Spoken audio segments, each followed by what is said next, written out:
David. I've got a really bad cold and been to a leading hospital downtown today for a blood check. You might have heard about the novel coronavirus issue already, which now everyone is very concerned about. It has drawn a statewide public fear to some certain regard, to be honest. Many people, including my acquaintances, have cancelled their flights, trains, and everything, and ceased travel plans and chosen to stay home. Even the cinema business is faced with a terrible decline. People judge those mega events organizers who haven't cancelled or delayed the activities for what they're about to do or gather a huge mass together. It might expose people to the virus as well as speed up the contagion. The truth is that people just refuse to gather together, and you will find 90% people in the tube coughing or sneezing like hell, from what I've seen for several times. Honestly, even if it's just for normal cold instead of the virus, I can see that this year is going to be different. The reason I went to a major hospital, a 3-star one that means it holds the highest grade among the few others in Shanghai, was only because I should be rejected by a 2-star hospital, which is just one street away from my apartment.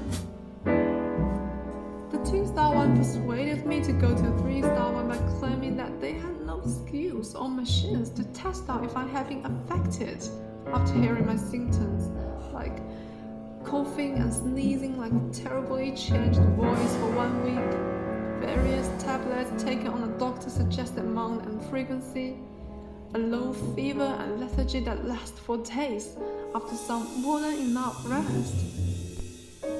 They even dare not take a bloody simple blood test for me. So I went to the 3-star one around 11 a.m. and directly came to the emergency department, but still waited for another 2 hours. I became the number 218 patient that day to see the physician of the fever clinic at 11 a.m. So when I finished the blood test, there were even doctors in the queue waiting for the same blood test. Everyone working in the hospital was wearing a breathing mask. Even the doctor who saw me was wearing one and coughing like hell and could not quite produce a sound loud enough for me to hear. I couldn't tell if she was affected by that virus at that moment, or maybe it was just a normal cold, but it sure drew me a lot of stress in that scene.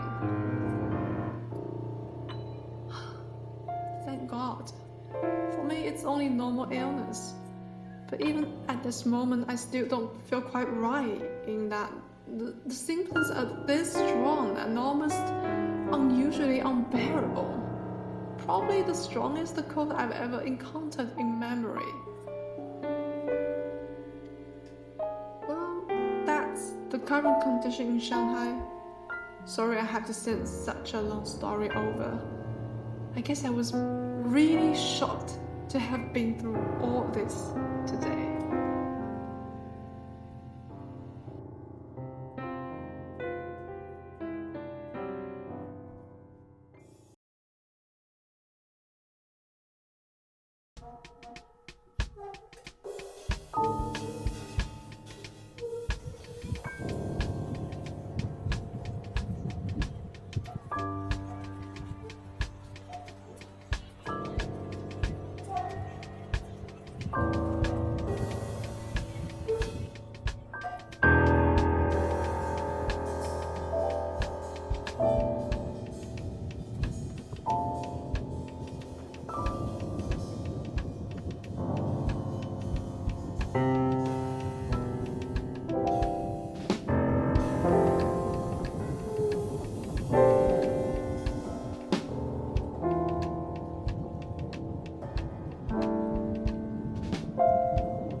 There was a quiet, like a calm before an impending storm.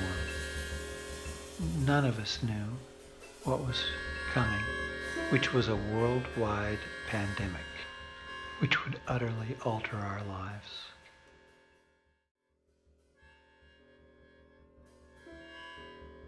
Hello, this is Christina from Moscow.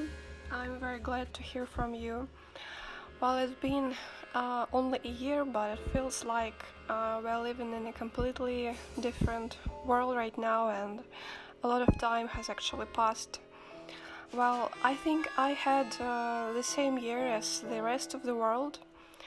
The good thing is that I've got vaccinated and I do have an immune response, so hopefully I'm coming back to my work soon, because I miss it so much. I miss my colleagues, I miss my friends, and I'm just really looking forward to things getting better soon, because like 2020 was the craziest year I can remember. I cannot compare it to anything else, and even though it was not that entirely bad, because like we have time to read, to spend some time with our family, to to contemplate on things that really matter. But I really do miss so much an ordinary life. I miss my work, miss my friends, and just miss things the way they used to be before the pandemic. Greetings from London, where I'm stuck in lockdown, stuck in my apartment, not able to go anywhere. Now, this is not normal for me. I'm a travel writer, and normally I average one country a week. So it's a bit like having my legs sawn off. It's very, very frustrating. However, since I was in Cape Verde last year, I did manage a handful of countries, but now it's complete lockdown. I'm sitting at home, I'm doing some writing, doing some playing, doing some hoping and dreaming. Let's hope things get better.